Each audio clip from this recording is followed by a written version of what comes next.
was a bigger problem with England, in my opinion. I think we were all egotistical losers. No, I'm not buying that, Gerrard. To call those group of players a bunch of losers doesn't make any sense. These players were dominating at Champions League level. I think what it comes down to is the lack of ability to play expansive football under pressure against big teams.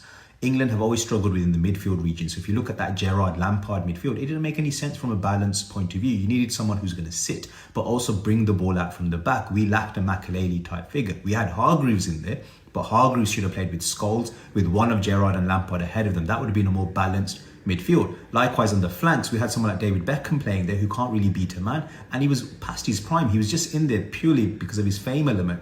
If that was Beckham from the 90s, it's a different story, but our flanks compared to, say, Portugal, who had Ronaldo, Figo, we just didn't have the sizzle in wide areas. So in the big games, we always looked a bit stagnant and on the back foot, and always looking to win on penalties rather than really dominating a big game outright. So for me, it came down to quality, tactical quality, and proficiency of that golden generation is what held us back, rather than these BS excuses of, oh, we weren't friends, we didn't talk to each other over coffee.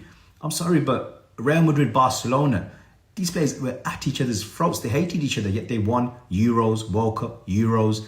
It came down to the tactical quality and ability of those players. I think England had great ability in certain positions, but to make a functional football team that can keep the ball against the best teams and also open up the best teams, I just don't think we were fluid enough on the ball. Anyway, let me know what you think and whether the golden generation's excuses about not being friends holds any water.